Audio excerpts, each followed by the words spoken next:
দরকার। আচ্ছা, আল্লাহর ভয় যদি অন্তরে থাকে লোকটা বেনামাজি হবে? হাও বলেন, কোনদিন হবে না। আপনাকে কয়েকটা কথা আমি বলি, মনে কিছু নেবেন না। যে নামাজ পড়ে না তার গুনহাটা কত বড় দেখেছেন? গুনহাটা, একটা লোককে যদি কেউ মার্ডার করে দেয়, আল্লাহ না করে কেউ কাউকে মার্ডার করে, মার্ডার করাতে যা গুনহা তার থেকে 4 ডবল গুনহা এক ওয়াক্তের নামাজ কাজা করলে।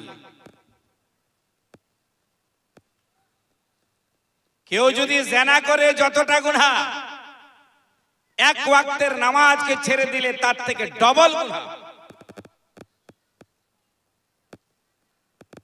বুঝতে পেরেছেন? কেউ যদি সুদ খায়, সুদখোরের তো গুনাহ আছেই, সব থেকে ছোট গুনাহটার নাম হলো মায়ের সঙ্গে জিনা করা। বলুন নাউজুবিল্লাহ। তার থেকেও 4 গুণ গুনাহ হচ্ছে এক ওয়াক্তের নামাজকে ছেড়ে দেওয়া। জালসা আমরা করছি, মাদ্রাসার উন্নতি করবে, না হয় মসজিদের উন্নতি করবে, কিন্তু দেখতে কি পেলাম? যারা মাদ্রাসার কারকুন, কারকুন বুঝেন তো, কমিটি, যারা জালসার কমিটি, দেখা গেল 2 জন নামাজ পড়ে, 7 জনে নামাজ পড়ে না। কথাটা ভুল বললাম নাকি? पहले नमाज को अदा कीजिए, अपने आप को सुधारिए कि हम कहां तक है।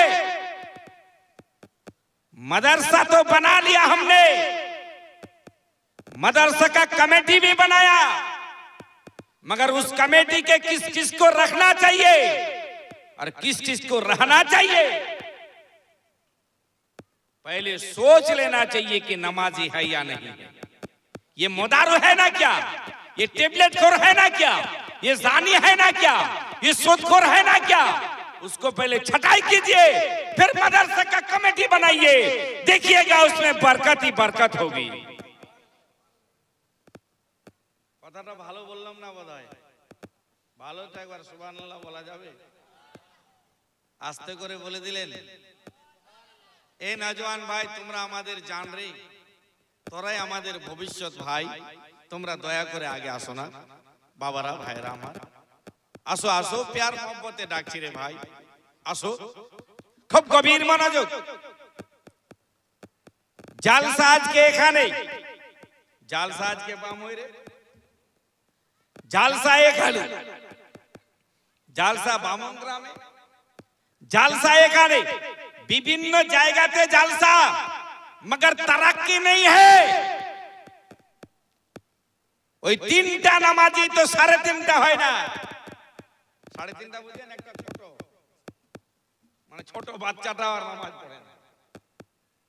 নামাজি এখানে কেমন আছে জানি না, আমার মনে হয় নামাজির হার বেড়েছে এখানে আল্লাহর রহমতে। আল্লাহ করে বাড়ুক, না বাড়ছে না? গোটা গ্রাম যদি আসে তো এই মসজিদটা জায়গা দিতে পারবেন? পারবেন না। আচ্ছা, নামাজ কার উপরে ফরজ? যেমনি সাবালক হলো সঙ্গে সঙ্গে তার উপরে নামাজ ফরজ, সাবালিক হলেই নামাজ ফরজ। নামাজ কার উপরে মাপ? নামাজ মাপ ওই ব্যক্তির উপরে যে নাবালক থেকে নিয়ে মৃত্যু পর্যন্ত পাগল অবস্থায় থাকলো, তার উপরে নামাজ মাপ। আর মা বোনদের জন্য নামাজ মাপ আছে মাসে মাসে, কারো 3 দিন ঋতু হয়, কারো 5 দিন, কারো 7 দিন, কারো 10 দিন। 10 দিনের উপর হবে না। 3 দিনের নিচে যদি হয় বেমারি, 10 দিনের উপরে হলে বেমারি। কিন্তু আল্লাহ রাব্বুল আলামিন এটাকে ছুট দিয়েছেন। শোনো, কোন মহিলা যদি ওই রকম ঋতু চলে আসে, তার জন্য আল্লাহ নামাজ থেকে মাফ রেখেছেন। জোরে বলা যাবে? আল্লাহ মাফ করে দিয়েছে। কিন্তু রমজানের রোজা ওই সময় রোজার সময় যদি তাদের ঋতু হয় মিন্স হয়, যেটা আপনারা খুব ভালো করে জানেন, তাহলে ওই সময় তাদের জন্য রোজা রাখা চলবে না, কিন্তু রোজাটা তাকে পরবর্তীতে কাজা করে দিতে হবে। তার জন্য আল্লাহ ফ্যাসিলিটি দিয়েছেন। বলুন তো, আপনি আমি যে অবস্থাতে আছি, হে মুসলমান, কোন জায়গাতে আছি, কেমন আল্লাহকে ভয় করলাম? ইত্তাকুল্লাহ, আল্লাহকে ভয় করো। আল্লাহকে ভয় করতে হলে আপনাকে সদা সর্বদা পরিষ্কার হতে হবে, মুত্তাকি হতে হবে, সদা সর্বদা সত্য কথা বলতে হবে, অন্যায়ের বিরুদ্ধে আপনাকে সোচ্চার হতে হবে। কেউ যদি অন্যায় করে তার বিরুদ্ধে রুখে দাঁড়াতে হবে, কিন্তু আপনি তা করলেন না। হে মুসলমান, কাল কিয়ামতের ময়দানে আপনাকে দেখা যাবে না। এটা আপনার ছেলে অন্যায় করেছিল, ছেলের সাপোর্ট করেছেন, আপনি অন্যায় করেছে আপনার মেয়ে, আপনি তার সাপোর্ট করেছেন। আপনার ভাই অন্যায় করেছে, আপনি তার সাপোর্ট করেছেন। এটা নয়, দোষের সামনে বললেন, এই তুমি এটা অন্যায় করেছো, অন্যায়ের প্রতিবাদ হওয়া দরকার, তাই নয়? কথা মনে পড়ে গেল, কাজীদের কাজ হয় বিচার করা। যারা কাজী তারা বিচার করে।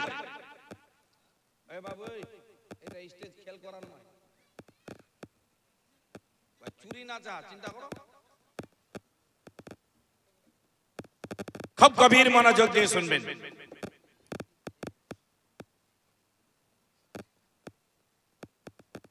আপনারা ভাববেন যে মৌলী সাহেব আজ কোন ওয়াজ শুরু করলো, এটাই ওয়াজের দরকার আছে। হ্যাঁ হ্যাঁ, কাহানি শুনিয়ে শুনিয়ে শুনিয়ে শুনিয়ে কাহানি তো বলবেই, ঘটনাটা হবে, কারণ কিসসা কোরআন পাকে রয়েছে। হযরত ইউসুফ আলাইহিস সালাতু তাসলিমের কিসসা আছে, হযরত ইউনূস আলাইহিস সালাতু তাসলিম সম্পর্কে আছে, है না? আছে কি নাই? আপনি দেখুন, অনেক কিসসা কাহিনী কোরআনে আছে, সেটা তো হবেই, কিন্তু তার সঙ্গে আগে বলতে চাই, আপনারা শুনেছেন কি নাম ওনার?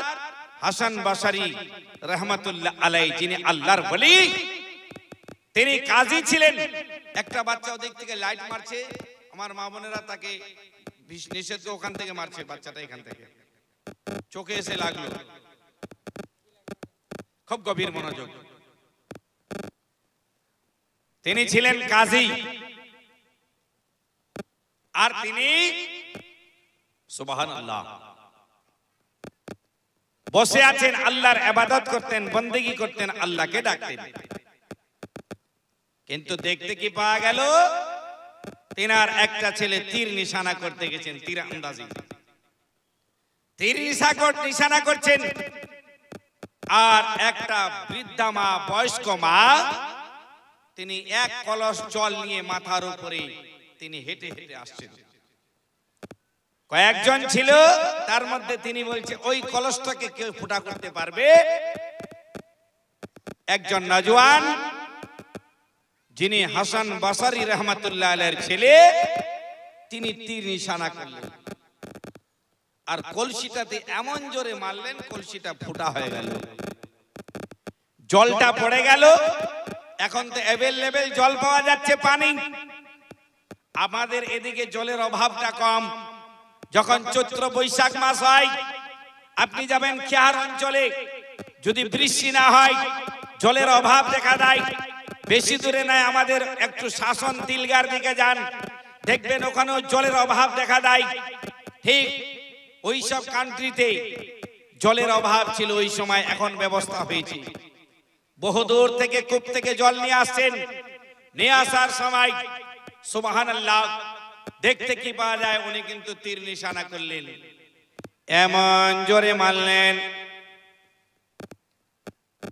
কলসি এটাকে ফুটা করে দিল, ছিদ্র করে দিল, কলসির জলটা পড়ে গেল। মুসলমান বুড়িমা শিকায়াত করলেন কার কাছে? তিনি জানেন না, এটা হাসান বসরি রহমাতুল্লাহ আলাইহির ছেলে। তিনি কখনো জানতেন না। তিনি কি করলেন? তিনার কাছে গিয়ে নালিশ জানালেন, বিচারটা দিয়ে দিলেন। দেওয়ার পরে বলে, কাকে তুমি কি তাকে চেনো? বলে, ওই যে খেলাধুলা করছে। তিনাদেরকে ডেকে নিয়ে আসলেন, বলে, বলো তোমাদের মধ্যে কে তীরটা নিক্ষেপ করেছিল? যেমনি বললেন তীরখানাকে নিক্ষেপ কে করেছিল, তিনার ছেলে দাঁড়িয়ে বলেন আব্বা আমি সেই তীরখানা নিক্ষেপ করেছিলাম। বড়িটি এতেরাজ করল হুজুর যদি আমার মাথায় লেগে যেত কলসিতে না লেগে তাহলে আমার মাথা ফোটা হয়ে যেত। আমার উপরে অন্যায় কত বড় করেছে ইনার বিচার আমি চাই। সুষ্ঠুভাবে শরীয়ত অনুযায়ী বিচার করলেন এক তিল এদিক সেদিক করলেন না। মুসলমান হাজার হাজার মানুষের সামনে বিচার হয়ে গেল। বিচারের পরে বলেন বলো বলো বলো তোমার বিচার হয়ে গেল, তুমি এখন চলে যাও। তখন তিনি কি করলেন, সমাপ্তি ঘটার পরে বাড়িতে গেলেন। বাড়িতে যাওয়ার পরে আল্লাহু আকবার নিজের স্ত্রীকে বলেন ওরে আমার স্ত্রী বলো তুমি যখন এই বাচ্চাটা তোমার পেটে ছিল তুমি কি কখনো নামাজ কাজা করেছিলে? তুমি কি কাউকে গালি দিয়েছিলে? কোন অন্যায় কাজ করেছিলে বলো? বলে না না না কোনোই কিছু করিনি। কেনই ভাই এমন হলো? বলে এবার নিজের জিন্দগিটাকে ইয়াদ করছেন, স্মরণে নিয়ে আসলেন, দেখি তো আমার জীবনে কথা ভুল হয়েছে কিনা। মুসলমান দেখতে পাওয়া গেল তিনি বলেন না না আমার জিন্দগিতে ভুল নাই। তিনি চলে গেলেন আমার স্ত্রীর কাছে। ও আমার স্ত্রী বলো বলো বলো তুমি কি অন্যায় করেছো, কি কাজ করেছিলে বলো, একটু খেয়াল করো না। খেয়াল করে তিনি বললেন হ্যাঁ হ্যাঁ আমার দ্বারায় ভুল বলা যাবে না, একটি কাজ আমি করেছিলাম। বলে কি কাজ করেছিলে বলো? বলে কাজটা কি করলে? যেমনি বলল ওনার স্ত্রী বলেন ওগো আমার স্বামী আমার সারতাজ আমার মাথার তাজ, আমি একবার আমার একটা কাজ হয়েছিল এই আমি সকালবেলা উঠলাম, মুয়াজ্জিন যেমনি আজান দিয়ে দিল, সকালবেলা উঠে ওযু বানালাম, নামাজ আদা করলাম, কোরআন শরীফ তেলাওয়াত করলাম, নিজের কাজের দিকে ব্যস্ত হয়ে গেলাম।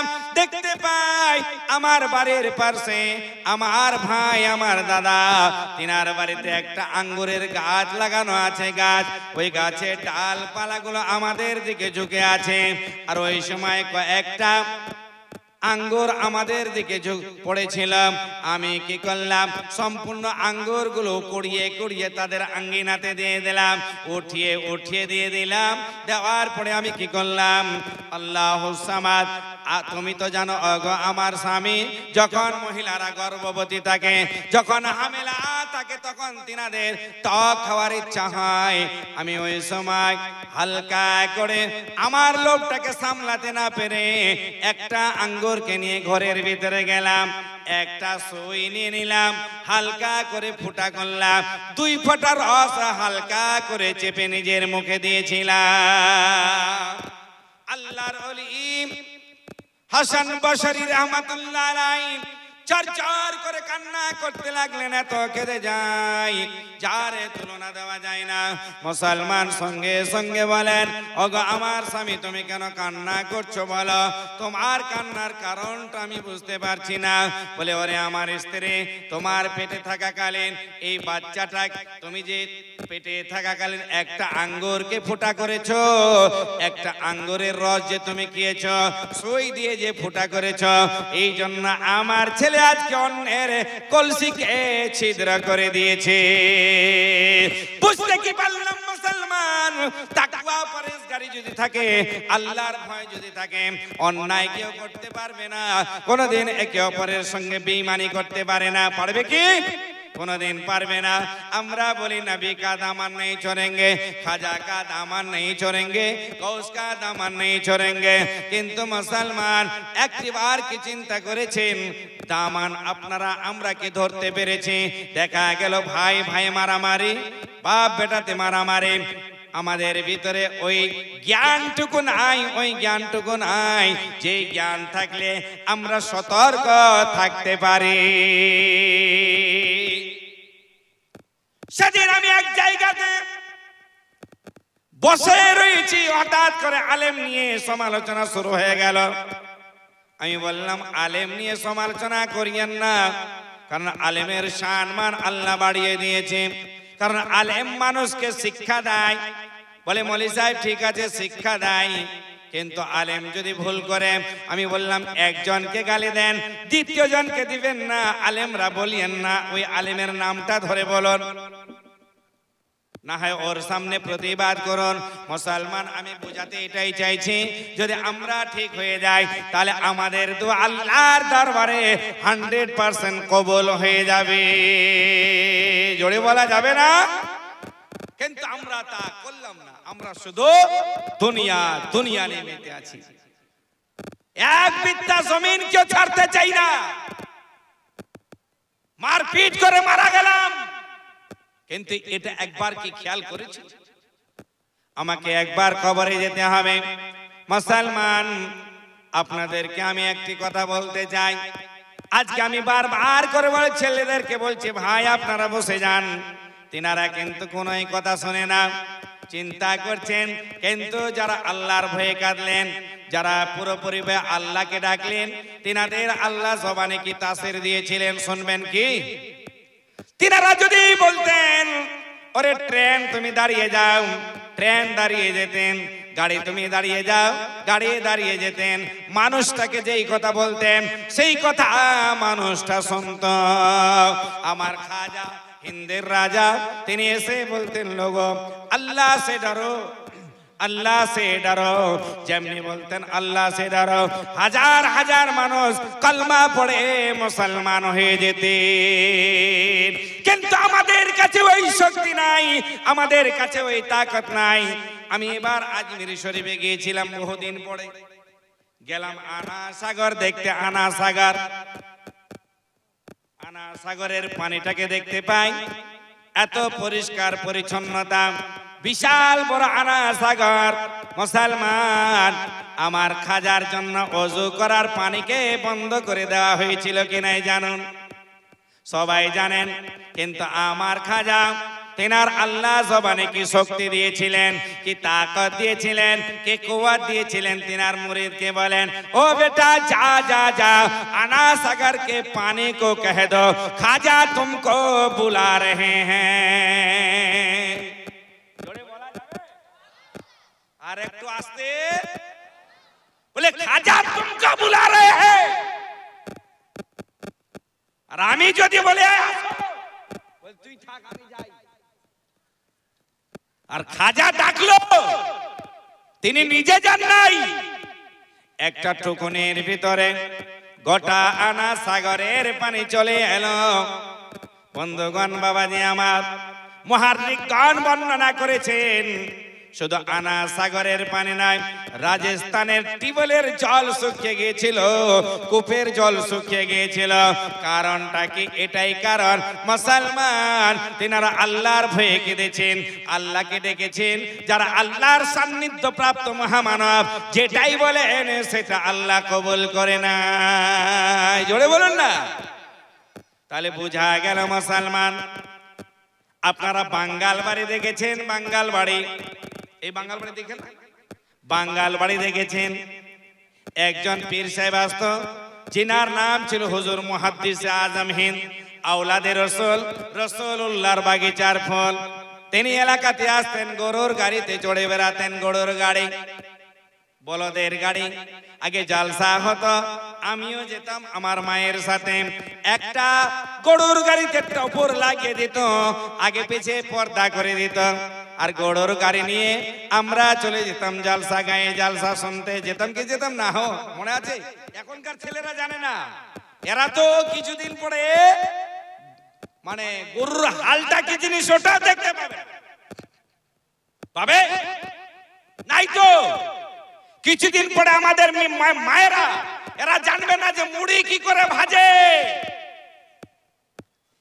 এদেরকে এখন খালি ওদের না আমরাই নিয়ে আসছি, ওই যেখানে খালি দিচ্ছে উড়িয়া সার, ওটা খায় খায় আমরা বেকার, তাই নয়? খুব গভীর মনোযোগ দিয়ে শুনবেন। এরা তো কিছুদিন পরে এটাও জানে না ঢেকি কাকে বলে। ঢেকি, আমার কথা শুনে আপনারা হাসছেন, ঢেকি কি জিনিস জানে না, সব উঠে গেল। কিন্তু শুনুন, গরুর গাড়িতে যেতেন। আর থাকতেন কার বাড়িতে? সর্দার পাড়া আব্দুল বাড়ি সর্দারের বাড়িতে এসে থাকতেন, যেখানে খানকা আছে সেই খানকাতে তিনি থাকতেন। একটা লোক আমাদের গ্রামে, যার নাম হচ্ছে আব্দুল, কি নাম? আব্দুল, একটু বলবেন না? আজকে গল্প হবে। দেখুন, আমি কোনো জালসাতে বলি না, আজকে আমার এত অবস্থা খারাপ আছে, টানা জালসা করার পরে আজকে আমি এদেরকে বলতে চাইছিলাম যে আমাকে ছেড়ে দেন। আমি এটাও বলছিলাম যে আমাকে আগে দিয়ে দেন আর মৌলানা শাখাওয়াতকে পড়ে দেন, কিন্তু শুনলো না। বলছে একটু বলেন বলেন, বলে দেখি কি হয়, আল্লাহ কতটুকু নেয়। অবস্থা কিন্তু শক্তি নেই আমার, যদি এরকম ঘোড়া মারে তো 3 পাল্টি খাবো আজকে, এরকম অবস্থা আছে, কিন্তু করার কিছু নেই। দোয়া করেন যেন কিছু বলতে পারি। তো তিনি গাড়ির চালক ছিলেন, গাড়িটা চালাতেন। শুনুন আল্লাহ ওয়ালা কাকে বলা। নিয়ে চলে যায়, কোথায় নিয়ে যায়? বাঙ্গালবাড়ি স্টেশনে, ওখান থেকে যাবে সালমারিতে। আল্লাহ ওয়ালা মানুষ, আওলাদে রসুল, যার ব্যাপারে সরকার আলা হযরত বলেন, তেরি নসলে পাক মে হ্যায় बच्चा बच्चा नूर का, तू है आईने नूर तेरा, सब घराना नूर का। আমার স্টেজে একটু সুবহানাল্লাহ বলবেন? স্টেজের হক আদা করিয়েন কিন্তু। খুব গভীর মনোযোগ। রাধিকাপুর থেকে ট্রেন আসবে, ট্রেনটা বাঙ্গালবাড়ি কয় মিনিট দাঁড়ায়? এই আলমের বাপ, কয় মিনিট দাঁড়ায়? 2 থেকে 3 মিনিটের বেশি দাঁড়াবে না। 2 থেকে 3 মিনিট দাঁড়াবে, এর বেশি নাই। গাড়িটা আছেন ইসলামপুর, যেখানে হাই মাদ্রাসা রয়েছে, জুনিয়র হাই মাদ্রাসা। সেই জায়গাটা খালি দেখতে পেল, ট্রেন চলে এসেছে। আব্দুল দাদা দৌড়ে জোরে সাটা মারলো, গরু দুটা লাফাতে লাগলো। হুজুর মুহাদ্দিসে आजम हिंद बोलें, बेटा क्यों मारना है हो? बोलो। बोले सरकार गाड़ी आ गई है। बोले क्यों मार रहे हो? बोले सरकार गाड़ी आ गई है।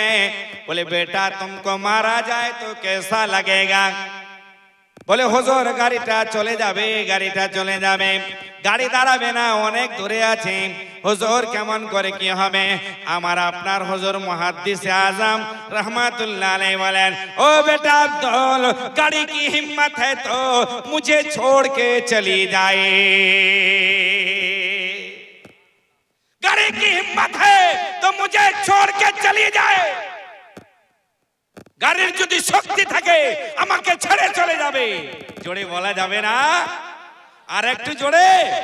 কি শক্তি দিলেন? বলে মারো মত, বাইল কো क्यों মারতে হো? বন্ধুগণ বাবাজি আমার, ঠিক ওই সময় গাড়িটা আরামের সঙ্গে গেল। যারা দেখেছেন তিনারা বলতে পারবেন ওখান থেকে যেতে কমপক্ষে 20 থেকে 25 মিনিট প্রয়োজন হবে, যদি খুব তেজ বলদের গাড়ি থাকে। দেখা গেল 2 মিনিট দাঁড়ার পরে গাড়ি ছাড়বে, সিগন্যাল হয়ে গেছে।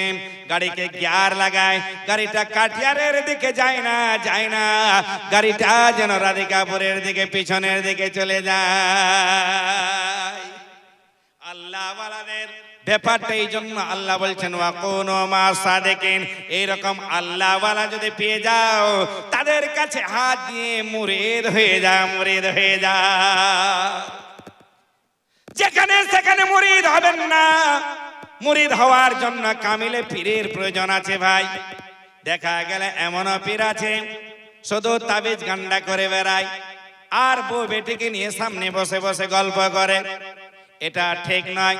মুসলমান পীর আমরা মানে, পীরের আমরা চাহনে वाला, पीर के मानने वाला, किंतु वही पीर के मानबो जे पीर हो शरीयत पंथी, जिनको देखने के बाद खुदा याद आ जाए। प्यार से बोलिए। जिनको देखने के बाद खुदा याद आए, उसी को अल्लाह के वली कहा जाता है ना।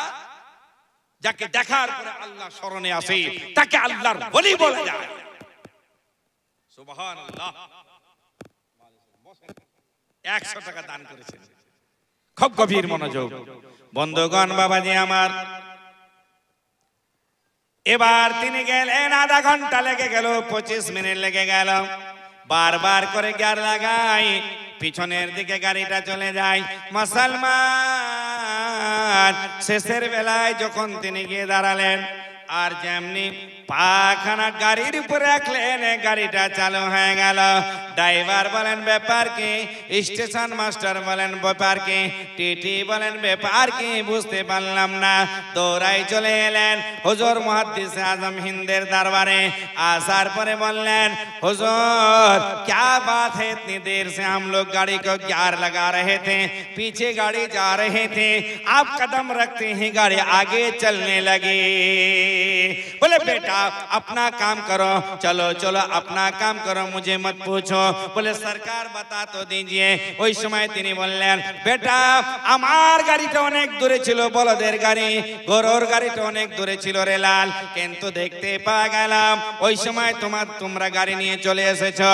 আমার যিনি চালক আমাকে যিনি নিয়ে আসছিলেন তিনি জোরে জোরে গরু দুটাকে মারতে লাগলেন। আমি বললাম ও ভাই কেউ মার রহে হো? উনি বললেন হুজুর গাড়িটা চলে যাবে। আমি একটি কথা বলেছিলাম গাড়ি কি হিম্মত হয় তো মুঝে ছোড় কে চলি যায়। ওরা ছিলেন অন্য ধর্মের মানুষ, চিন্তায় পড়ে গেলেন যদি এইটুকু কথা বলাতেন গাড়ি কথা শুনতে পারে, যার ভিতরে জীবন নাই, যার ভিতরে আত্মা নাই, সে যদি এইরকম শুনতে পারে তাহলে ইসলাম ধর্মের ভিতরে যদি আমরা দাখিল হয়ে যাই তাহলে এর কত মর্যাদা রয়েছে। ওই বাঙ্গাল বাড়ি স্টেশনে মুসলমান তিনজন ব্যক্তি, অন্য ধর্মের মানুষ, তিনার কাছে কলমা পড়ে মুসলমান হয়ে মুরিদ হয়ে গিয়েছিলেন। জোরে বলা যাবে কি যাবে না? বলার উদ্দেশ্য হলো মুসলমান যারা আল্লাহর ভয়ে কাঁদে, যারা আল্লাহকে ডাকে। আজকে একটা ছেলে হজ করলো যার নাম শিহাব চতুর, নাকি ভাইরাল হয়ে গেল। আমরা জানি না ইনার আগে কতজন হজ করেছে পায়ে হেঁটে, আমরা জানি না। আমার আপনার ইমামে আজম নোমান বিন সাবিত রহমাতুল্লাহ আলাইহি তিনি 55 বার পায়ে হেঁটে হজ করেছেন। জোরে বলবেন না? হাত উঠিয়ে বলা যাবে ইয়া রাসূলুল্লাহ। হাতগুলো নামাবেন না তো, ইয়া রাসূলুল্লাহ, ইয়া হাবিবাল্লাহ, ইয়া নবী আল্লাহ, সুবহানাল্লাহ। दीवाना मस्ताना चाहने वाला जन्म আমার নবীর যুগে হলে কেমন হতো, দুই নয়নে রাসূল পাক দেখলে কেমন হতো। জন্ম আমার নবীর যুগে হলে কেমন হতো। জোরে বলা যাবে? আস্ত ভেসে হযরতে বেলালের মধুর আযান, আরো আস্তে, আস্ত ভেসে হযরতে বেলালের মধুর আযান, সেই আযানে ছিল এত প্রেম মুগ্ধ রহমান। দয়াল নবীর পিছে নামাজ, দয়াল নবীর পিছে নামাজ পড়লে কেমন হতো। দুই নয়নে রাসূল পাক দেখলে কেমন হতো। জন্ম আমার নবীর সময় হলে কেমন হতো। বন্ধুগণ বাবাজি আমার ইমামে আজম একবার নয়, দুইবার নয়, তিনবার নয়, 55 বার হজ করলেন পায়ে হেঁটে। রাবিয়া বশারী যিনি বড় আল্লাহ ওয়ালেনি, জোরে বলা যাবে না? আজকে কার নাম যদি রাবিয়া রাখতে যান, আকিকা দিচ্ছেন মৌলানা, বলে নামটা রেখে দেন না কেন? নাম বলছে রাবিয়া রাখো, আমিনা রাখো, মমিনা রাখো, হালেমা রাখো। বলে না না না, এসব নাম চলবে না, নাম রাখছে সিউটি আর বিউটি।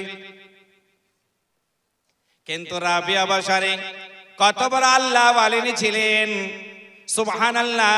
তিনি পায়ে হেঁটে হজ করতে যাচ্ছেন, এক কদম আগে বাড়ায়, 2 রাকাত করে নামাজ আদা করে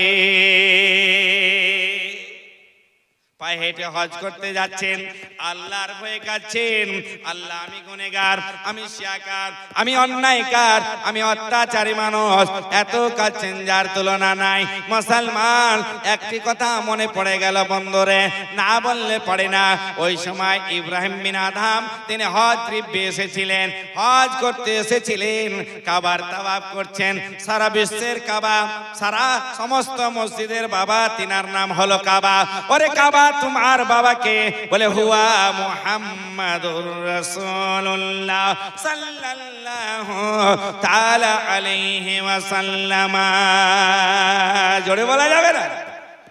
এই জন্য সরকার আলা হযরত আজিমুল বরকত কানজুল কারামাত মুজাদ্দিদ দ্বীন মিল্লাত ইমাম আহলে সুন্নাত ফজল বরল বি रहमतुल्लाह अलैहि फरमाते हैं, हाजियो आओ शहंशाह का रोजा देखो, काबा तो देख चुके हो, काबे का काबा देखो। एक बार मोहब्बते बोलুন না আল্লাহু আকবার, আল্লাহু আকবার। তিনি যাচ্ছেন, ইব্রাহিম বিন আদহাম দেখতে পায় কাবা নাই। অনেকবার হজ করলেন কিন্তু দেখতে পায় ওই জায়গাতে কাবা। চোখ দুটো পরিষ্কার করলেন, করার পরে দেখতে পায় সেই জায়গাতে কাবা নাই, কাবা নাই। কিছুক্ষণ পরে কাবা এলেন, জিজ্ঞাসা করে ওরে কাবা তুমি কোথায় চলে গিয়েছিলে বলো না। কাবা মানুষের মতো আজ হযরত ইব্রাহিম বিন আদমের সঙ্গে কথা বলতে লাগলে। কাবা বলতে পারে? মসজিদ বলতে পারবে না। এখন যদি মসজিদকে প্রশ্ন করি বলতে পারবে ভাই? পারবে না। अरे दुनिया को देखो किस अंदाज से चल रहे हैं। एक मस्जिद गिरा के देखा जाता है हिंदुस्तान वालों, दुआ करो हमारे पास ना बम है, ना बारूद है, ना असला है, कुछ नहीं, मगर एक है हमारे पास के दुआ है। प्यार से बोलो ना, दुआ करोगे कभी ना कभी कबूल हो ही जाए। याद रखो। রাবিয়া বাশারী ওনার সম্পর্কে বলছিলাম।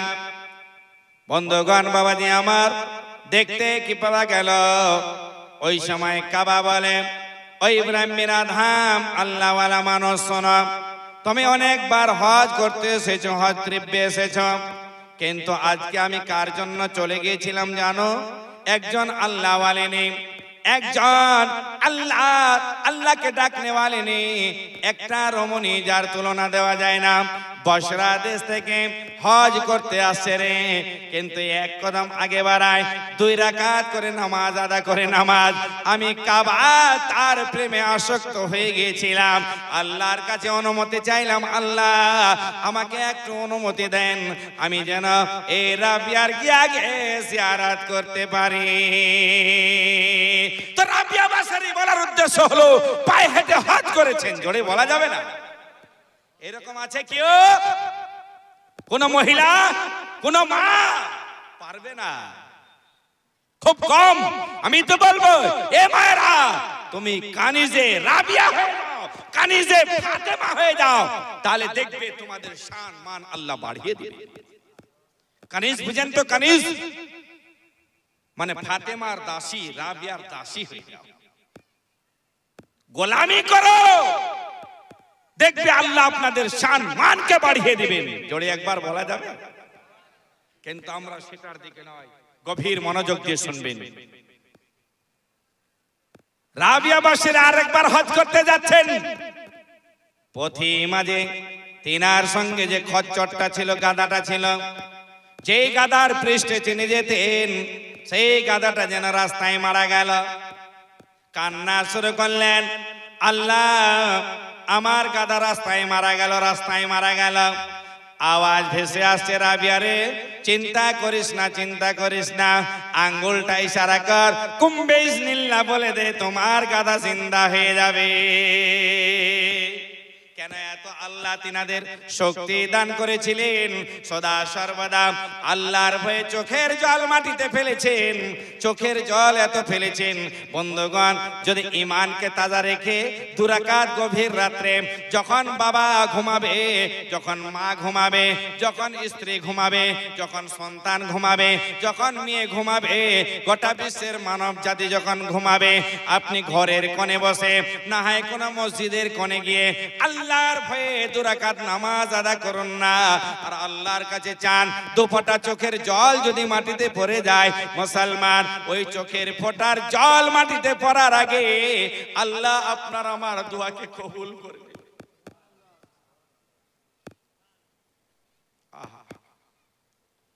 আল্লাহকে ডাকতে জানলাম না, যে আল্লাহ আমাদেরকে সুন্দর মাথা দিয়েছে, গোটা বডিটা দিয়েছে, আজকে বডির মর্যাদা বুঝলাম না বন্ধু। চলতে ফিরতে লোকটার যখন প্যারালাইসিস হয়ে যায় তখন সে বুঝে আমার হাতটার কত দাম ছিল। চলতে ফিরতে লোকটার চোখে একটা ধান ঢুকে গেল, চোখটা নষ্ট হয়ে গেল, তখন বলছে আমার চোখটার কত মূল্য ছিল। চলতে ফিরতে লোকটা হঠাৎ করে হার্ট অ্যাটাক হয়েছে, বুকটা ধরধর করে ব্যথা করছে, তখন বুঝি আমার হার্টটার কত মূল্য। সে আল্লাহকে ডাকলাম, কথায় আছেন বন্ধুগণ, বাবাজি আমার খুব গভীর মনোযোগ, গভীর মনোযোগ। গাধাটা মারা গেল, বললেন রাবিয়া তুমি কুম্বে ইজনিল্লাহ বলো, এই মুহূর্তে তোমার গাধা জিন্দা হয়ে যাবে। গাধা জিন্দা হয়ে গেল, রাবিয়া আল্লাহর কাছে শুকরিয়া আদা করছে। মুসলমান দেখতে কি পাওয়া গেল দেখুন, রাবিয়া বসারে এক পা দু পা করতে করতে আবার হজ করতে গেলেন, আল্লাহর ভয়ে কাঁদলেন, এত কাঁদলেন যার তুলনা দেওয়া যায় না। বলার উদ্দেশ্য হলো ভাই, শুধু শিহাব চতুর নয়, অনেকজনেই পায়ে হেঁটে হেঁটে আল্লাহর কাবা ঘরের জিয়ারত করেছে।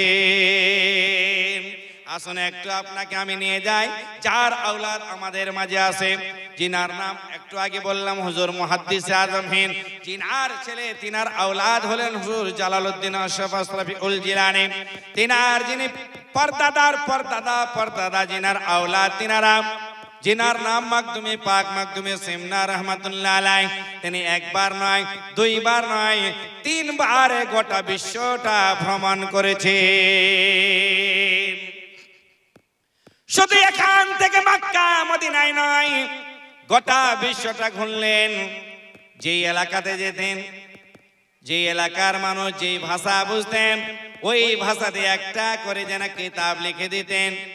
এত বড় রাইটার ছিলেন, আর তার মধ্যে মক্কারও তাওয়াফ করলেন, মদিনারও জিয়ারত করলেন, আর গোটা পৃথিবী ঘুরে আল্লাহর ভয়ে ডুকরে ডুকরে কান্না করে। মুসলমান ইত্তাকুল্লাহ, যদি আল্লাহকে ভয় করো এবং সত্যবাদীদের সঙ্গে হয়ে যাও। আজকে আর একটা কথা না বললে পারি না, অনেকদিন আগে বলেছি মুসলমান, আজকেও বলতে হবে।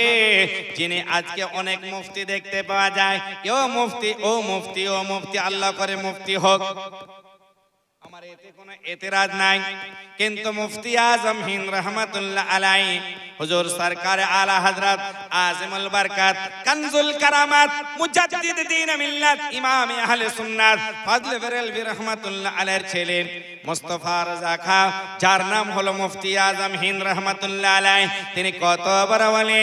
তিনার পাশে একটা লোক চলে আসলেন, লোকটার শরীরে কোনো কাপড় নাই, কাপড় নাই, তাকে কি বলা হয়? কি বলা হয়? উলঙ্গ। একটা কাপড় নাই, একটা বস্ত্র নাই। উনি বলছেন হামকো ফতোয়া লেনা হ্যায়, ফতোয়া লেনা হ্যায়।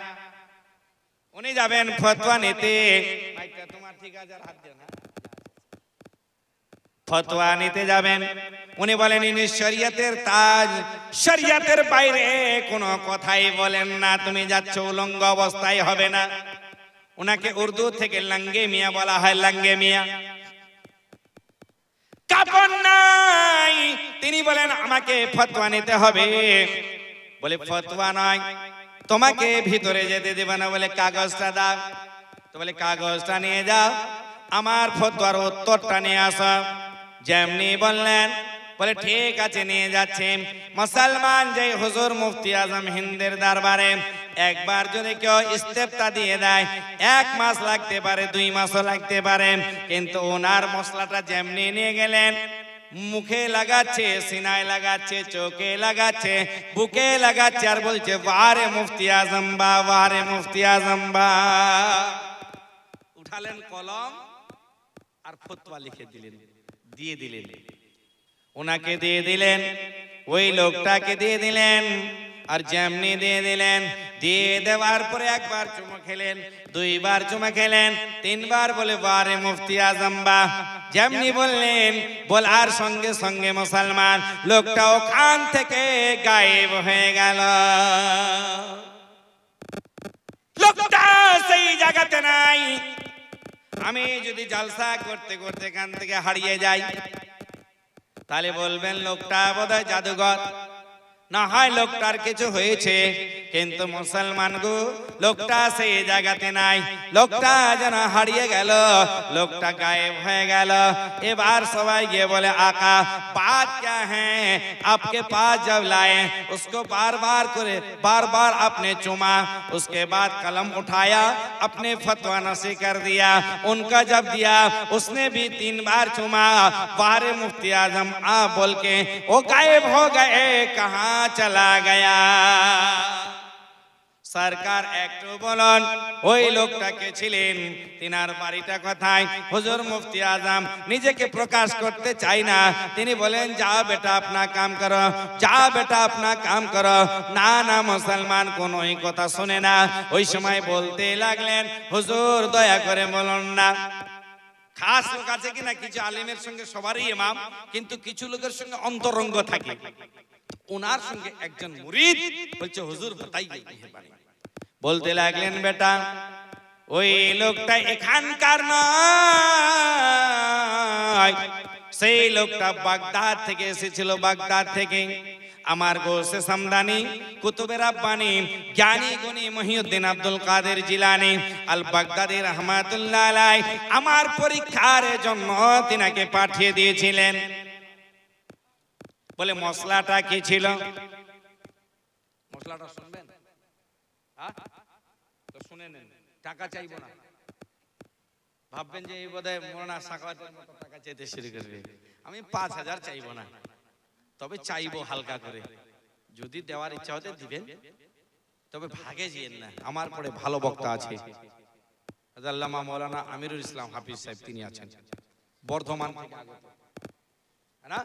তিনার বক্তব্য আপনাদের শুনতে হবে। মশলাটা এটাই ছিল, जब मैं लंगे होके नमाज पढ़ता हूं तो खुदा ही खुदा याद आता है। और যখন কাপড় পরিধান করে নামাজ পড়ে, ওই সময় আমি আল্লাহ আল্লাহ রসুলকে ভুলে যাই। যখন উলঙ্গ অবস্থায় নামাজ পড়ে, খুব গভীর মনোযোগ, যখন উলঙ্গ অবস্থায় নামাজ পড়ি, এটা আমার জন্য আপনার জন্য নয়। যারা ওই রকম লোক আল্লাহর কাছে পৌঁছে গেছে, তিনারা এই প্রশ্ন করতে পারেন। কিন্তু শরীয়তের বিধান আপনাকে কাপড় পরিধান করতেই হবে, করতেই হবে, করতেই হবে। এটা তো একটা প্রশ্ন ছিল, এটা জানার জন্য। দেখি মুফতি আজম कैसा फतवा देता है। ঠিক ওই সময় ফতোয়াটা ছিলেন এটাই, যখন কাপড় পরিধান করে নামাজ পড়ি তখন আল্লাহ আল্লাহ রসুলকে ভুলে যাই, মনে থাকে না। যখন উলঙ্গ অবস্থায় নামাজ পড়ি তো আল্লাহ আল্লাহ রসুল ছাড়া কিছুই দেখি না, শুধু ওই দিকেই ধ্যান থাকে। আমার মনে হয় আমি দিওয়ানা হয়ে যাই, আল্লাহর ভয়ে কাঁদতে শুরু করে দিই। এমতো অবস্থায় আমি কাপড় পরিধান করে নামাজ পড়বো না উলঙ্গ অবস্থায় নামাজ পড়বো? কি উত্তরটা দিবেন? আমি মৌলভী সাহেব হলে বলতাম আরে কাপড় পরতেই হবে, কিন্তু উনি আল্লাহ ওয়ালা ছিলেন। मेरे मुफ्ती आजम जब नमाज पढ़ते थे सर झुका था काबा में, दिल झुका मदीने में। नमाज पढ़ते रहे, माशाअल्लाह का भी ढंग होना चाहिए, है ना? वो तो टिटकारी মনে হচ্ছে আমার। जब बोलो बाबू तो सही ढंग से, है ना? मौलवी है या तालिब इल्म मुझे नहीं मालूम, मगर मौलवी है तो अल्हम्दुलिल्लाह अपनी जगह बरकरार रहिए। अगर तालिब इल्म है तो जो आपसे बड़े हैं उसकी इज्जत क्या कीजिए, अदब कीजिए। जिसकी दुआ लग जाए फिर बहुत बड़ा आलिम दीन बन जाओगे। आलिम नहीं, आलिम दीन बनना है ना। খুব গভীর মনোযোগ।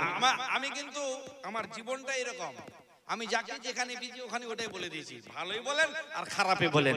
আর যতই বলছি ভাবিয়েন না যে আপনাদের এলাকায় খালি এটা জালসা করে, তো জালসা নাই, ডায়েরি রাখাবো আল্লাহর রহমতে ফাঁকা নাই। কিন্তু আমি এইগুলার ধার ধারি না। আমি কোথায় যাবে যে লিখে দিব আজকে অমুক জায়গাতে যাচ্ছি ইনশাআল্লাহ আমার জন্য, আমি এই সব লিখছি কি না? আমি এই সব লিখবো না যে আমি ওই জালসাতে যাচ্ছি দোয়া করেন। আরে ভাই, যদি নিয়ত এটা থাকে যে আমি হেদায়েতের জন্য যাচ্ছি ঠিক আছে, আর যদি রিয়াকারি থাকে যে আমার খালি কেউ তারিফ করো না, তাহলে বুঝবেন যে ওর বক্তব্য শোনাও ঠিক হবে না। রিয়াকারি को আল্লাহ পছন্দ नहीं फरमाता। কোন নামাজি যদি খালি বলে যে আমি নামাজ পড়ি, আমাকে নামাজি বলো। সমাজ সুরহাটিয়াতে বসে আছি, মাগরিবের সময় নামাজ পড়বো, চিন্তা করলাম মসজিদে যাব না, এখানেই পড়ে নেব, একটা বাজার আছে করে নি। একজন এসে বলছে, এই মৌলভী সাহেব নামাজ পড়বেন না? হ্যাঁ পড়বো। চলেন, আপনি যান। আমি ও মৌলভীগুলা নামাজ পড়েন না নাহি তোরাতে চিন্তা করছেন, ব্রেনটা খারাপ হবে কি না? আমি বললাম যাতে বেটা যাইতে পড় যা, আমি এখানেই পড়ে নেবো, আল্লাহ যদি আমাকে শক্তি দেয় এখানে পড়বো। কিছুদিন চলে গেল, একদিন ও ঘুরে বেড়াচ্ছে, বলছে বেটা চল নামাজ পড়া চল, কাজে ভাই ছাড়া দিয়ে। हम चुनी दिगर ने खुद को पहले सही करो, फिर दूसरे को समझाओ, फिर मजा आएगा। নিজে নামাজ পড়ি না আর অন্যকে বলছি নামাজ পড়তে শুনবে। আমি যদি বলি আমার স্ত্রী নামাজ পড়, আমি যদি নামাজ পড়ি তাহলে ঠিক আছে ইনশাআল্লাহ পড়ব। আর যদি না পড়ি, নামাজ কেন পড়িস না? বলছে তুই হেতে নি পড়িস রে ঢেবুয়া। তো গেল মান সম্মান। এই অবস্থা। গভীর মনোযোগ। আমার মুফতি আজম কি ফতোয়াটা দিয়েছিলেন এটাই বলছিলাম না। মুফতি আজম হিন্দ রহমতুল্লাহ আলাইহি बरेलीर सरजमीन থেকে दारुल इफ्ता থেকে फतवा दे दिलेन, अगर आपकी हालत ऐसी हैं कि कपड़ा पहनने के बाद खुदा को भूल जाते हो, दीन इस्लाम को भूल जाते हो, तो तुम्हारे लिए কি বললেন, তোমারে लिए তোমার জন্য আমি অনুমতি দিচ্ছি তুমি উলঙ্গ অবস্থায় আল্লাহর ইবাদত করো, আল্লাহর ইবাদত করো। উনি যখন গেলেন মুসলমান বুঝতে এটাই পারলেন মুফতি আজম এমনি বলা হয় না। আজকে যেমন তেমন লোক মুফতি আজম মুফতি বাঙ্গাল হয়ে যায়, মুসলমান সেটা নয়। মুফতি আজম ওকে বলা হয় তিনার তাকওয়া দেখুন, তিনার পরেশগারি দেখুন, তিনার ইলম দেখুন, তিনার কলমের নখ দেখুন। তিনি এমন ফতোয়া লিখতেন আজ পর্যন্ত কেউ কোনোদিন তিনার ফতোয়াকে রদ করতে পারে নাই। मुफ्ती आजम तुम्हें वलिये ज़माना, वलायते रोशनी तुम्हार दुनिया परवाना। जोड़े बोलो ना। मुफ्ती आजम तुम्हें वलिये ज़माना, वलायते रोशनी तुम्हार दुनिया परवाना। खोदार डाके सारा दिए स्टेशने नेमे तुम्हें डराओ नामाज़ते, गाड़ी तुम्हाई ना निले ट्रेन तुम्हाई, जोड़े बोला जावे, ट्रेन तुम्हाई ना निले आगे जावे ना, वलायते रोशनी तुम्हार दुनिया परवाना। भाईजान हेलो, सिट डाउन। गभीर मनोयोग। अमरुहार सरजमीन আর ওখান থেকে আসবেন বেরেলি শরীফ। বেরেলি সুন্নিদের মার্কাজ হলো বেরেলি, জোরে বলা যাবে না? সুন্নিদের মার্কাজ। হুজুর আলা হযরতের নতুন কোন মসলা নাই, যেই মসলাটা ইমামে আজমের, ওই মসলাটা হুজুর ইমামে আহমদ রেজা ফাজলে বেরেলভীর, ওই মসলা গোটা সুন্নি জগতে। আজকে আমরা তো নাত এমন করছি বুঝলেন, গানের সুর চলে আসছে, কিন্তু ওই জামানায় নাত করতো আজমল সুলতানপুরি। জাগ যায় মুসলমান सवेरा हुआ, दूर सारे जहां से अंधेरा हुआ, ए मेरी कौम के नामवर शायरों, आलिमों हाफिजों मुफ्तियों कारियों, ये उठे उठे हम उठे तुम उठो, उठ के अजमल ये पैगाम दो कौम को, जागो जाए मुसलमान। মুসলমান যদি জেগে যায় কে আটকাতে পারবে? কেউ কোনোদিন পারবে না। কিন্তু মুসলমান ঘুমিয়ে গেছে। ইংল্যান্ডের একজন চিন্তাবিদ বৈজ্ঞানিক দার্শনিক বললেন, যতটি মানুষ শুক্রবার নামাজে হয়, জুম্মার নামাজে, অতটি মানুষ যদি ফজরের ওয়াক্তে একত্রিত হয়ে যায়, গোটা বিশ্বটা মুসলমানের হাতে চলে আসে। কিন্তু সেটার দিকে ধ্যান দিয়েছি, পাইকারি ধরে ঘুমাই। আজকে একটু খালি ঠান্ডা, ঠান্ডা রে, এতদিন বলছে ঠান্ডা নাই ঠান্ডা নাই, আর আজকে খালি হয়েছে। ঠান্ডার প্রয়োজন আছে কি নাই ভাই? ঠান্ডা যদি না হয় ফসল হবে না। রোদ্রের প্রয়োজন আছে, ঠান্ডারও প্রয়োজন আছে, বর্ষা বৃষ্টির প্রয়োজন আছে, সব জিনিসটার প্রয়োজন রয়েছে, তাই না? সময় হয়ে গেল, কটা বাজে? 10:30। আর কয়েক মিনিট আছি আমি। আমার পরে তুখার ঝঞ্ঝার বক্তা আছেন ইনশাআল্লাহ। আমাকে তো পাবেনই, যখন দেখবেন তো ঘর কা মুরগি ডাল বড়া আবার, হ্যাঁ না? খুব গভীর মনোযোগ। কি বলছিলাম?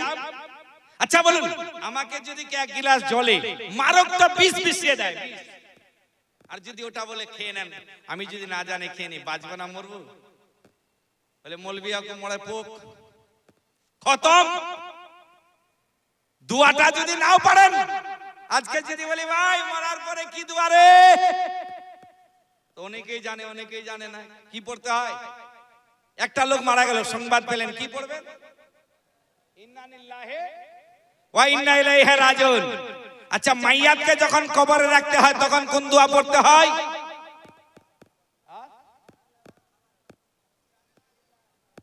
এক একজন এক এক রকম বলছেন। বিসমিল্লাহ আলা মিল্লাতে রাসূলিল্লাহ, হ্যাঁ না? এই দোয়াটা পড়তে হয়। আচ্ছা, জানাজার নামাজে কি কি পড়তে হয়? চেরের দাবনওয়া বাইহা গুলো। জানাজার নামাজ আমরা হতভাগা, নিজের বাবার নামাজে দাঁড়িয়েছি, যেই সূরাগুলো যেই দোয়াগুলো ইমাম পড়বে, ওই দোয়াগুলো মুক্তাদিদেরকেও পড়তে হয়। 500 টাকা একজন দান করেছে, কিন্তু সেটার দিকে নয়। হুজুর মুফতি আজম হিন্দ যখন ইসলামের প্রচার করতে লাগলেন, শুনেন, হিস্ট্রি যদি বলি না সময় লেগে যাবে। ওই সময় বলে থাকবে বাস না বাজবে বাঁশরি, একে মেরে দেওয়া ভালো। একটা বুড়িমা দাওয়াত করে নিয়ে গেলেন, আর তিনার ওই এক গিলাস যখন শরবত তৈরি করলেন, ওখানে মারাত্মক বিষ মাখিয়ে দিয়েছে। মাখিয়ে দেওয়ার পরে তিনি বিসমিল্লাহ করে সেটাকে পান করলেন, তিনার কোনো ক্ষতি হলো না। জোরে বলুন না। আমার হুজুর মুফতি আজম হিন্দকে যখন নসবন্দির কথা বলেছিল, নসবন্দি বুঝেন না? নসবন্দি, নসবন্দি কাকে বলা হয়? বলে দুটার বেশি নেওয়া যাবে না বাচ্চা। সবাই ফতোয়া দিলেন জায়েজ জায়েজ জায়েজ, কিন্তু আমার মুফতি আজম বললেন এটা হারাম হারাম হারাম। কে বলেছিল? ইন্দিরা গান্ধী। আমার মুফতি আজম হিন্দ বলেছিলেন ওই সময়। इंदिरा बोलेছিল কি জানেন? सब मुफ्तियों ने फतवा दे दिया, मगर बरेली के मुफ्ती फतवा क्यों नहीं देता है? उन्हीं बोलेছিলেন वो लोग मुफ्ती नहीं है, मुफ्ती का फेंका नक्ता नीचे लगा तो मुफ्ती हो जाएगा। जो मुफ्ती होगा उनका कलम का धार आज भी चलेगा, क़यामत के सुबह तक रहेगा। जोड़े बोला जाएगा। उन्हीं बोलेছিলেন इंद्रा, अगर शरीयत के ऊपर अटैक करोगे तो तुम्हारी हुकूमत बदल जाएगी, मगर शरीयत की बात अटल रहेगी। আপনারা ভেবে নেবেন না শরীয়তের উপরে, ধর্মের উপরে যদি কি আঘাত করে আল্লাহ এর এর ফল ওকে ভোগতেই হবে, চাই আমি হই আপনি হন, যে কেউ হন না কেন, একদিন না একদিন আমাদের জয় লাভ হবে ইনশাআল্লাহ। গভীর মনোযোগ বন্ধু, বলতে এটাই চাইছিলাম। একটা কথা আর আপনাদেরকে আমি জানিয়ে দেই, আমার বক্তব্যকে আমি তিরিটিকে টেনে দেব, আপনারা শুনবেন কি শুনবেন না বলুন? শুনবেন? আল্লাহর ভয়ে কি কাঁদলেন? আমার মনে হয় একটা হাদিসের মফহুম আপনাদের কাছে রেখে দিই। মুসলিম জাহানের দ্বিতীয় খলিফা সাইয়্যিদনা ওমর ফারুক রাদিয়াল্লাহু তাআলা আন, যিনাকে বলেছিলেন লা নবিয়্যা বাদি, আমার পরে কেউ নবী হবে না, হবে না, যদি হয় একমাত্র ওমরে ফারুক হতো, যদি হতো তো ওমরে ফারুক হতো। মুসলমান, আমার নবী বলেন শুনে না, আমার পরে কেউ নবী নেই। কোরআন বলছে খাতামান নবিয়্যিন, আল্লাহ সিল মোহর লাগিয়ে দিয়েছে, ইনার পরে কেউ নবী হবে না। কিন্তু তবুও আমার নবী বলেছিলেন যদি আমার পরে কেউ নবী হয় একমাত্র ওমর হবে। ওমর নবী পাক দরবার করে বসে আছেন। ইন দি মেন টাইমে হযরত ওমর ফারুক রাদিয়াল্লাহু তাআলা আন ঝরঝর করে কান্না করতে করতে নবীর দরবারে গিয়ে হাজির হলেন। বলছেন আসসালাতু আসসালামু আলাইকা ইয়া রাসূলুল্লাহ, আসসালাতু আসসালামু আলাইকা ইয়া হাবিবাল্লাহ। বলে ওমর তুমি কান্না কেন করছো বলো, কান্নার কারণটা বলে দাও ওমর। ওমরের চোখ থেকে ঝরঝর করে জল। নবী বলেন ওমর তোমাকে আমি জান্নাতি বলে ঘোষণা করেছি। ইয়া রাসূলুল্লাহ, ইয়া হাবিবাল্লাহ, আমার কান্না আমি থামাতে পারছি না। একজন আরবি একটা লোক আপনার দরওয়াজার চৌখাটখানা ধরেছে, ঝরঝর করে কেঁদে যায়, তার কান্না এত বেড়ে গেছে। আমি তাকে এত করে বুঝালাম, কোনো উত্তর দিল না, কোনো শব্দ পেলাম না, কোনো কিছুই পেলাম না। ইয়া রাসূলুল্লাহ, শুধু লোকটা কেঁদে যায়, তার কান্না দেখে আমার কান্নাকে থামাতে পারিনি। আমার নবী বলেন উমর যাও যাও গো আমিরুল মুমিনিন, সেই লোকটাকে আমার কাছে নিয়ে আসো। সেই লোকটাকে নিয়ে এলেন। আমার নবী বলছেন মাতা ইয়াবকি, ওরে ওরে মানুষ তুমি কেন কাঁদছো বলো, কিসের জন্য কাঁদছো বলো? লোকটার কান্না বেড়ে গেল, এত কেঁদে যায় যার তুলনা দেওয়া যায় না। মুসলমান, শেষের বেলায় ওই লোকটি এত কেঁদে যায়। আমার নবী বলেন একটু দয়া করে বলো তোমার ব্যাপারটা কি? আমার নবী উম্মতের জন্য বেকারার হয়ে যায়, বিচলিত হয়ে যায়। ঠিক ওই সময় বললেন কেন কাঁদছো বলো? লোকটি বলেন ইয়া রাসূলুল্লাহ, আমি পাপ করেছি, গুনাহ করেছি, গুনার দলদলে ফেসে গেছি। বলে কত বড় পাপ বলো? বলে ইয়া রাসূলুল্লাহ, এত বড় পাপ নিজের ভাষায় বলতে পারছি না। নবী বলতে বলতে বললেন ওরে আমার আরবি বলো, আমার মক্কা শহরে আমার জন্ম হয়েছে, মক্কা থেকে কাবা থেকে তোমার পাপ কি বড়? লোকটি বললেন ইয়া রাসূলুল্লাহ, আমার মনে হয় মক্কা শহর থেকে আমার গুনাহ বড়। আমার নবী বলেন আমি মক্কা ছেড়ে মদিনায় এলাম। দেখো মদিনায় হিজরত করেছে, যার ব্যাপারে বলা হয়েছে জান্নাত সে বড়কে হ্যাঁ মদিনে কি গলিয়া, মদিনা থেকে তোমার গুনাহ কি বড়? লোকটি বললেন ইয়া রাসূলুল্লাহ, আমার মনে হয় মদিনা থেকে আমার গুনাহ বড়।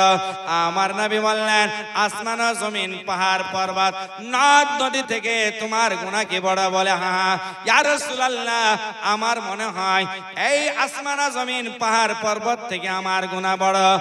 আমার নবী বলেন শোনো শোনো ওরে আরবি, আল্লাহর দয়া থেকে আল্লাহর রহমত থেকে তোমার গুনাহ কি বড়? লোকটি বলেন ইয়া রাসূলুল্লাহ, আল্লাহর দয়া থেকে আমার গুনাহ বড় হবে না। যেমনি বললেন আমার নবী বলে বল তোমার গুনাহটা একটু শোনে। আচ্ছা বলুন তো বন্ধুরে, নিজের গুনাহ কি কখনো দেখেছেন? বলুন, দেখেছেন? কোনদিন দেখেন নাই? চোখ দুটো বন্ধ করুন, একটু মুশাহিদা মুরাকাবা করে দেখুন, গোটা জিন্দেগিটাকে স্মরণে নিয়ে আসুন, ইয়াদ করে নেন, দেখবেন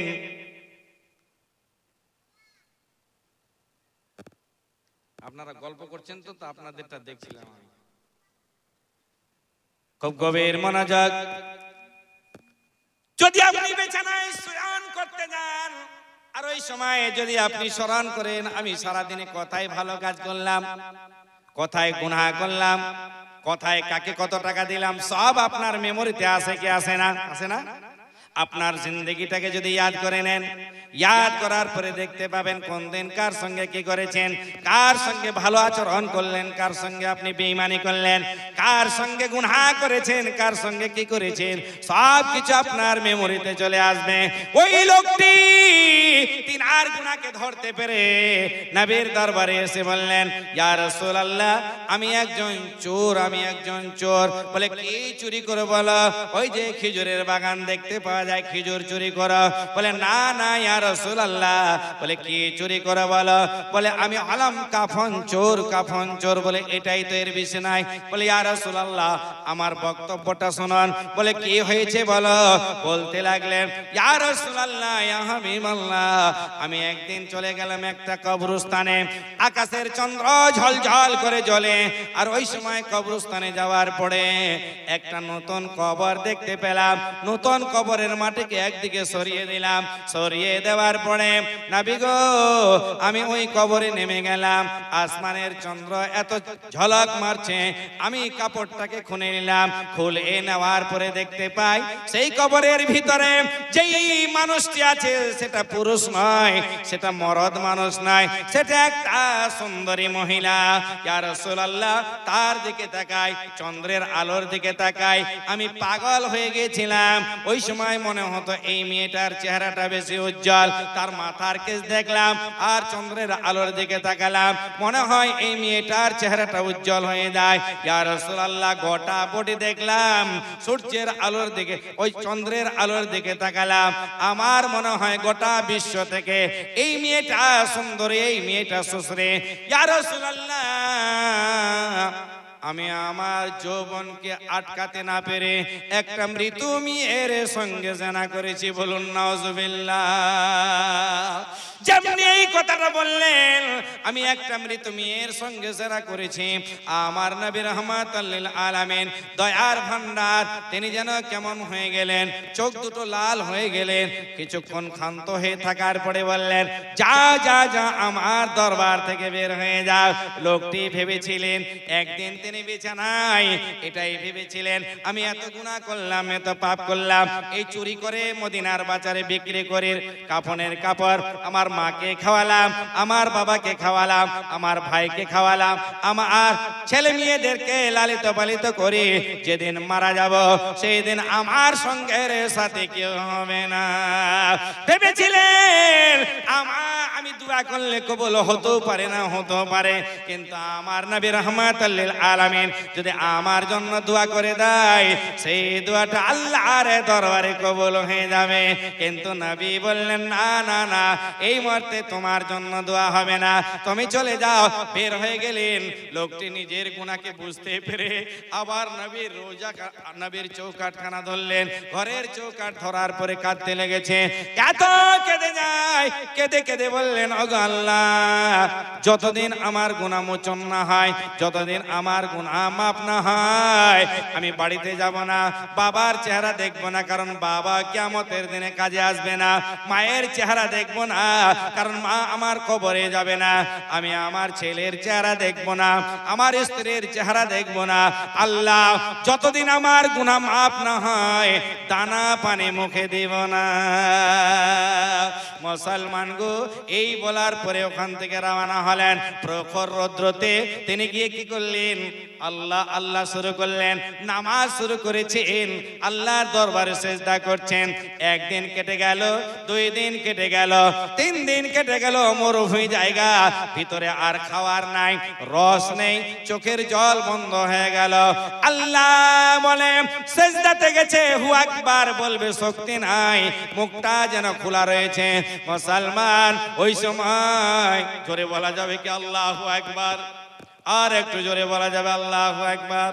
মুসলমান গো, মুখটা খোলা আছে কিন্তু মুখ জিহ্বাটা হেলছে, আল্লাহ আল্লাহ করে। শক্তি নাই উঠে বসবে, শক্তি নাই উঠে দাঁড়াবে। ইহন সময় 4 দিন 5 দিন কেটে গেল। লোকটির কান্নায় এত কেঁদেছে বন্ধুরে, ভিতরে আর জল নাই, নরকঙ্কাল হয়ে সেই জায়গাতে পড়ে আছে। আমার দয়ার নবী মুস্তাফা বারবার চিন্তা করছে, আমার কাছে একজন আরবি এসেছিল, এত পাপী, যে পাপী চলে গেছে কোথায় গেছে নবী সব জানে। জানার পরেও কিন্তু দোয়া করেননি একটা কারণ, কারণটা পড়ে বলছে মুসলমান ঠিক ওই সময় বাবা যান তিনি কি করলেন? সেজদায় পড়ে আছেন, আল্লাহর কুদরতে কামিলা বের হয়ে আসলো। আল্লাহ বলেন জিবরিল আলাইহিস সালাতু তাসলিম, যাও যা দেরি করিও না, আমার বন্ধুকে বলে দাও আজ থেকে 5 দিন গত হতে চলেছে। আমার বন্ধুর কাছে এসেছিল, আমার বন্ধু তাকে ফেরত করে দিয়েছে। আমার অপেক্ষায় অপেক্ষিত আল্লাহর অর্ডার কি আছে? এর আগে এরকম গুনাহগার কোনোদিন আসেন নাই। তা আল্লাহ আমার নবী আমার দিকে তাকিয়ে আছে, আমি কি ফয়সালা দিচ্ছি? শুনে না, যা আমার নবীকে বলে দাও ওই লোক তার গুনাহ আমি আল্লাহ ক্ষমা করে দিয়েছি। জোরে বলা যায়? এত বড় গুনাহ করলেন, গুনাহ করার পরে তিনি আল্লাহর কাছে ক্ষমা চাইলেন। আল্লাহ কত দয়ালু, আল্লাহ রহমান, আল্লাহ রহিম। ওরে বান্দা, লাখো কোটি গুনাহ করতে পারি, কিন্তু আল্লাহর দরবারে যদি আমরা গভীর রাত্রিতে আল্লাহকে ডেকে নিতে পারি, আল্লাহর ভয়ে নবীর প্রেমে যদি 2 ফোঁটা চোখের জল মাটিতে ফেলে দিতে পারে, ওটা চোখের জল হবে না, ওটা আপনার জন্য আমার জন্য জান্নাতের রাস্তা হয়ে যাবে। নবী পাক দুলে মদিনা মুস্কুরাতে লাগলেন, সাহাবীদেরকে বললেন যাও যাও অমুক জায়গাতে ওই আল্লাহ ভীরু লোকটা আল্লাহকে ডেকেছে, এসে পড়ে আছে রে, তাকে উঠিয়ে নিয়ে আসো। লোকটাকে গিয়ে দেখছে শুধু টিম টিম করে নারীটা চলছে, তার দেহে কোনো শক্তি নাই, এমন অবস্থা হয়ে গেছে বাবা। তিনাকে উঠিয়ে নিয়ে আসলেন। আসার পরে আমার নবী বলে, আরবি চিন্তা করিও না, চিন্তা করিও না, আল্লাহ তোমার সমস্ত গুনাহ মার্জনা করে দিয়েছে। লোকটি মনে হয় জীবন ফেরত পেল, শক্তি চলে এলো, যা কিছু জলযোগ হলো। এবার নামাজের সময় হয়ে গেল। ইমামুল আম্বিয়া আমার নবী দুজাহানের সম্রাট বলে, চলো চলো চলো আগে নামাজ আদা করে নি। নামাজ নামাজে দাঁড়িয়েছেন, আমার নবী ইমামতি করছেন। জোরে বলুন না আল্লাহু আকবার। হাত উঠা যাবে ভাই, আল্লাহু আকবার। নামাজে দাঁড়ালেন, ওই লোকটা নামাজে দাঁড়িয়ে দুঃখের মর্ম দুঃখী জানে ওরে সুখী জানে না, দুঃখ না পেলে দুঃখের মর্ম কেউ বুঝতে তো আর পারে না। দুঃখের মর্ম দুঃখী জানে ওরে সুখী জানে না। যেই ছেলের নাই মাতা পিতা, আল্লাহর নবী তাহাদের দাতা। যেই ছেলের নাই মাতা পিতা, আল্লাহর নবী তাদের দাতা। পাক কালামে আছে লেখা, মুসলিম নজর খুলে দেখো না।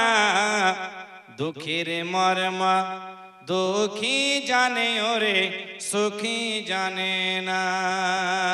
মক্কাবাসীর অত্যাচারে দয়াল আকা হিজরত করে, বলুন সুবহানাল্লাহ।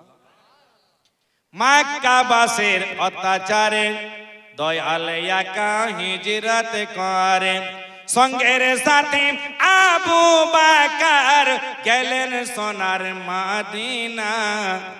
দুঃখের মর্ম দুঃখী জানে ওরে সুখী জানে না। লোকটা বেদনা ভরা মন নিয়ে নবীর পিছনে দাঁড়িয়েছে, কিন্তু বন্ধুরে আবার জল পান করেছেন, চোখের জল খুলে গেছে, এত কাঁদতে লেগেছেন। নামাজ নবীর পিছনে পড়ছেন, রাহমাতাল লিল আলামিন নবীর পিছনে। মুসলমান যখন সময় ওই লোকটা আল্লাহর কাছে মনে মনে আরাধনা করছেন, আল্লাহ না জানি এত পাপ করেছি, এত গুনাহ করেছি, তোমার দয়া যে তুমি আমাকে ক্ষমা করে দে। তোমার যদি দয়া না হতো আমার মতো পাপীকে কেউ বকশিশ করতো না, কেউ আমাকে ক্ষমা করতো না। আল্লাহ তুমি আমাকে ক্ষমা করে দিয়েছো, আমি আর দুনিয়াতে থাকতে চাই না। আল্লাহ তুমি যদি রাজি হও আমার কথাতে, যদি আমার গুনাহ মোচন হয়ে গেছে তাহলে আর আমাকে দুনিয়াতে রাখিও না, এই মুহূর্তে আমার রূহখানা তুমি নিয়ে চলে যাও। বন্ধুরে যখন মানুষ পরিষ্কার পরিচ্ছন্নতা হয়ে যায়, সময় তার ঘনিয়ে এসেছিল, আল্লাহ রাব্বুল আলামিন তিনার দোয়াকে কবুল করলেন। নামাজ সমাপ্তি হলো, ওই লোকটা সিজদায় গেছেন। আহা বন্ধু, সিজদা করুন তো ওই রকম সিজদা করুন যেন আল্লাহ রাজি হয়ে যায়। কি আছে ভাই, যেদিন দুনিয়াতে এসেছিলাম আমার মাসিমা, পিসিমা, কাকিমা আমাকে কাপড়টা পরিয়ে দিয়েছিল। যেদিন মারা যাব আমি এত মানুষকে বুঝাচ্ছি, কিন্তু সেদিন আমার হাতে কোনো শক্তি থাকবে না, আমার দেহে কোনো শক্তি থাকবে না। ওই দিন গ্রামের মুরব্বী, কোনো মৌলবী, কোনো মুফতি, কোনো ভাই, কোনো দাদা এসে ওই সাদা কাফন কানাকে পরিয়ে দিল। বন্ধুরে, যেদিন জন্ম নিয়েছিলাম সেদিন অন্যজনে কাপড় পরিয়েছিল, যেদিন মারা যাব সেদিন অন্যজনে কাপড় পরাবে। এত কিসের অহংকার আমাদের, কিসের এত গৌরব বলুন। আজকে বড় দুঃখ হয়, বিয়ে বাড়িতে যাই, অনুষ্ঠানে যাই, আমার মা বোনেরা এমন বেরুচিকর কাপড় পরিধান করছে, সেখানে যেতে ইচ্ছা করছে। এত দেখছেন একটা ছেলের গোটা শরীরটা ঢাকা থাকছে মোটা কাপড়ে, এই কনকনা ঠান্ডাতে কোথাও গেলে আমার মায়েরা এরা নিজের শরীরটাকে উলঙ্গ অবস্থায় মনে করেন, ওটা উলঙ্গই বলা যায়, গোটা বডি দেখতে পাওয়া যায়। হে মা, তোর সঙ্গে কেউ যাবে না মা, তুমি যদি পর্দা ধারিণী হতে পারো, নিজের বাড়িটাকে যদি আবাদ করতে পারো মা, নিজের বাড়িটাকে তুমি ওই কবরস্থান বানিয়ে রাখিও না, নিজের বাড়িটাকে কমপক্ষে একটা সুন্দর খোদায়ে খানা তৈরি করো, আর ওই জায়গাতে নামাজ আদা করো, নামাজ কোরআন শরীফ তেলাওয়াত করো, আল্লাহর রহমত বর্ষণ হবে। কিন্তু আজকে আমাদের যা পরিবেশ, আমাদের যা সোসাইটি, আমরা কোন জায়গাতে আছি বন্ধু খেয়াল করবেন। ওই লোকটি আল্লাহর ভয়ে কাঁদছেন, এই জন্য বিদ্রোহী কবি বলেন, আমি জেনে শুনে জীবন ভরে দোষ করেছি ঘরে পরে, আশা নাই যে যাব তোড়ে, আশা নাই যে যাব তোড়ে, বিচারে তোমার আল্লাহ করো না বিচার, রোজ হাসরে আল্লাহ আমার করো না বিচার, মওলা করো না বিচার, বিচার চাহি না তোমার দয়া চাহি, এ গুনহেগার আল্লাহ করো না বিচার, রোজ হাসরে আল্লাহ আমার। আল্লাহ যদি হিসাব নাই দিতে পারবো, কোনদিন পারবো না। আল্লাহর দয়াতে হয়তো আমরা যেতে পারি। মুসলমান, আজকে ওই লোকটি দোয়া করলেন, আর দোয়া করার পরে দেখেন আপনাদের চির আকাঙ্ক্ষিত বক্তা তিনি চলেই আসছেন। একবার দুরূদ শরীফটা পড়ুন, কেউ উঠবেন না।